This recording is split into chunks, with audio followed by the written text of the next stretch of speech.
আসসালামু আলাইকুম ওরহমতুল্লাহি তাআলা ওয়া বারাকাতুহু।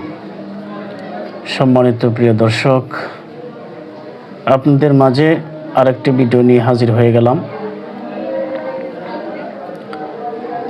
আমাদের প্রিয় নবী হযরত মুহাম্মদ রাসূলুল্লাহ সাল্লাল্লাহু আলাইহি ওয়াসাল্লামের অসংখ্য অগণিত হাদিস থেকে আমি আপনাদের সামনে একটি হাদিস পাঠ করব।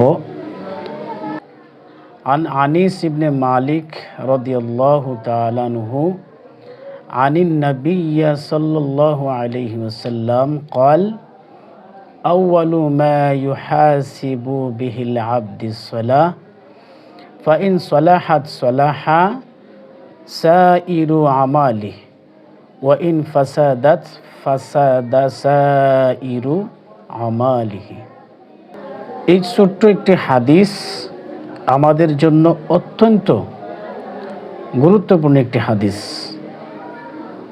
এই হাদিস শরীফে আল্লাহ রসুল সাল্লাল্লাহু আলাইহি ওয়াসাল্লামের সাহাবী তিনি রাসূলুল্লাহ হতে তিনি বর্ণনা করেন, আল্লাহ রসুল সাল্লাল্লাহু আলাইহি ওয়াসাল্লাম ইরশাদ করেন, কিয়ামতের দিন বান্দার কাছ থেকে যেই ইবাদত, যে জিনিসটার হিসাব প্রথমে নেওয়া হবে, সেই জিনিসটার নামই হচ্ছে নামাজ। অর্থাৎ আপনি আমার কাছ থেকে কিয়ামতের দিন আল্লাহ তাআলা যখন বিচারের মাঠ কায়েম করবেন, তো সেই দিন আপনি আমার কাছ থেকে সর্বপ্রথম নামাজের হিসাব আপনি আমার কাছ থেকে গ্রহণ করা হবে। জাবের রাদিয়াল্লাহু তাআলা আনহু তিনি বলেন, রাসূলুল্লাহ, এই মানুষের নামাজ সুন্দর ও সঠিক হবে, তার সমস্ত আমল সুন্দর হয়ে যাবে। তিনি আরো বলেন, যেই মানুষটার এই আমলটি নষ্ট হয়ে যাবে, অর্থাৎ নামাজ যার ভিতরে নষ্ট যাবে, নামাজ যার কাছে নেই, তার প্রত্যেকটি আমলই নষ্ট হয়ে যাবে। অর্থাৎ নামাজ যার নেই তার কোনো কিছুই নেই।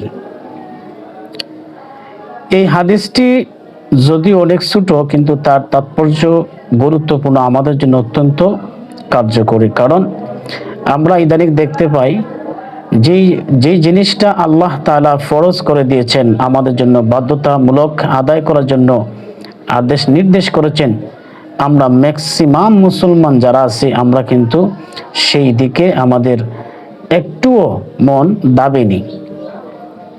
যেই জিনিসটা আমরা বয়কট করলে, যে জিনিসটা আমরা ত্যাগ করলে আমাদেরকে অপরাধের খাতায় নাম লেখা হবে, সেই জিনিসটা আমরা আদৌ বুঝতে পারি না, আদৌ আমরা ভুলে গেছি।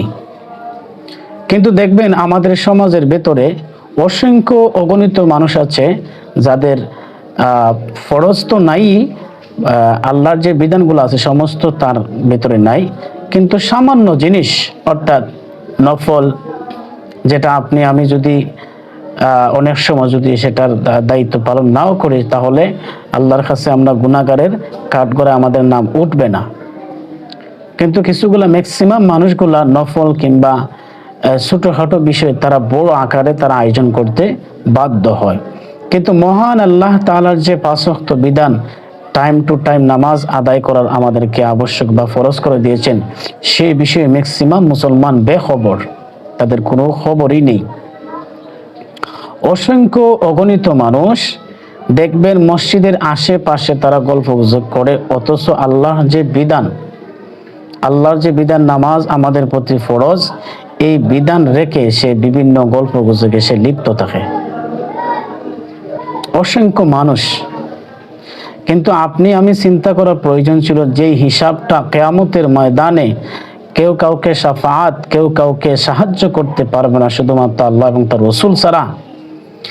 এই জিনিসটা যদি আমাদের মাথায় থাকতো, তাহলে আমরা যে জিনিসটা ছাড়লে আমাদের জন্য অপরাধ হবে, আমাদের গুনাহ হবে, আর সেই জিনিসটা ত্যাগ করার কারণে আল্লাহর যে কি শাস্তি আমাদের উপরে বর্তাবে, সেটা যদি আমাদের মাথায় থাকতো, তাহলে প্রতি নামাজের সময় প্রতিটা ওয়াক্তে এই নামাজি মুসলমানেরা মসজিদে পরিপূর্ণ হয়ে যাইত। কিন্তু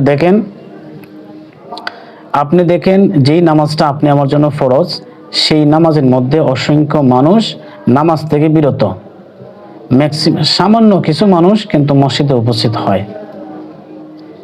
আমাদের আফসোসের বিষয় হচ্ছে যে আমরা আসল জিনিসটা আদৌ পর্যন্ত চিনতে পারলাম না।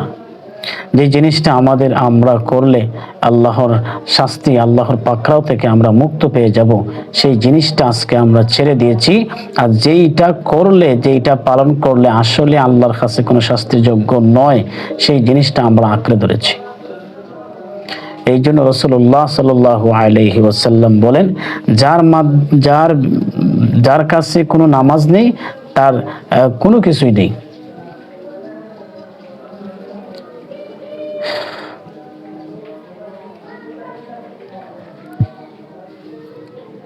আমরা ওই সমস্ত মানুষদেরকে আমরা সম্মান দিয়ে থাকি যাদের যাদের কর্মের ভিতরে, যাদের আমলের ভিতরে কোনো ফরজ নামাজ নেই। আমরা এদেরকে সম্মানের চেয়ারে বসাই, আমরা এদেরকে সম্মান দিয়ে থাকি প্রচুরভাবে। যিনি 5 ওয়াক্ত নামাজ পড়েন, যিনি কোরআন তেলাওয়াত করেন, দিন ইসলামের পথে চলেন, আমরা আসলে ওনাকে গণার মধ্যেই রাখি না। এটা আমাদের ব্যর্থতা, এটা আমাদের সমাজের ব্যর্থতার। আসুন আমরা অন্তত পক্ষে নিজে নামাজ পড়ব, নিজের আহালদেরকে নামাজের দিকে আহ্বান করব এবং পড়ার জন্য তাগিদ দেব, এবং আশেপাশে আমাদের যাদের আত্মীয় স্বজন, যাদের সাথে আমাদের সুসম্পর্ক, ভালো সম্পর্ক আছে, তাদেরকে আমরা নামাজের দিকে আহ্বান করব। কেননা পৃথিবীতে যা কিছু আপনি করেন নাই কেন, আল্লাহকে সেজদা দেওয়ার ভেতরে যে শান্তি আর যে সুখ মিলবে, তা কোটি টাকার মাধ্যমে তা কখনো শান্তি আর সুখ খুঁজে পাওয়া যাবে না। অতএব আল্লাহ পাক যেন সকলকেই 5 ওয়াক্ত নামাজ আদায় করে তৌফিক দান করেন। আমিন। আসসালামু আলাইকুম ওয়া রাহমাতুল্লাহ। রাসূলুল্লাহ সাল্লাল্লাহু আলাইহি ওয়াসাল্লাম হাদিস শরীফে যেভাবে তাগিদ দিয়েছেন,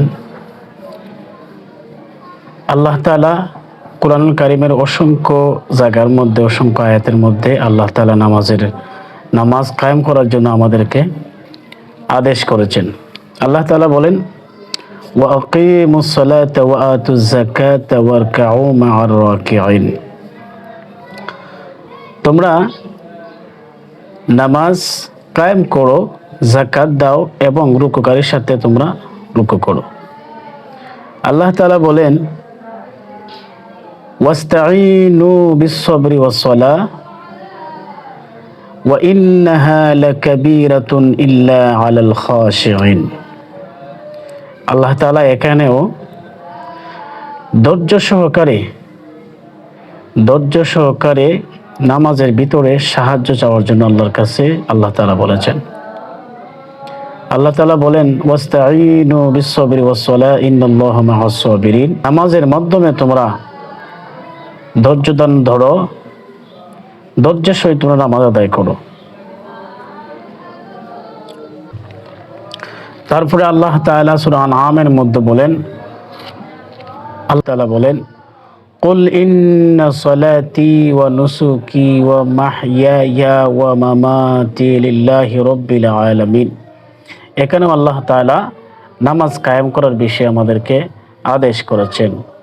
বলুন, আমার নামাজ, আমার কুরবানি, আমার হায়াত, আমার মত সবকিছু মহান আল্লাহ তাআলার জন্য।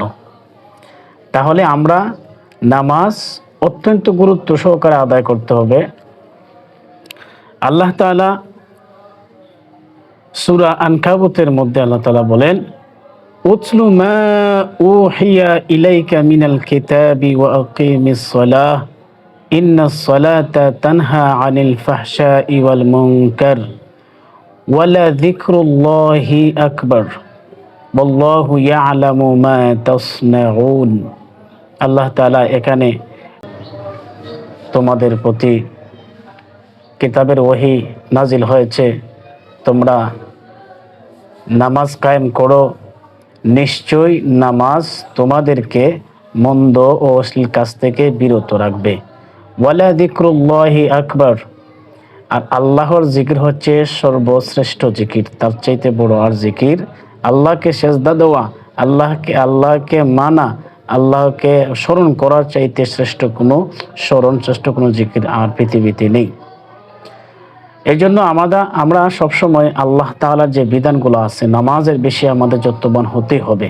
কিয়ামতের ময়দানে যেহেতু আমাদের কাছ থেকে হিসাব নেওয়া হবে নামাজের, অতএব আমাদেরকে নামাজের বিষয়ে খেয়াল রাখতে হবে, নজর রাখতে হবে।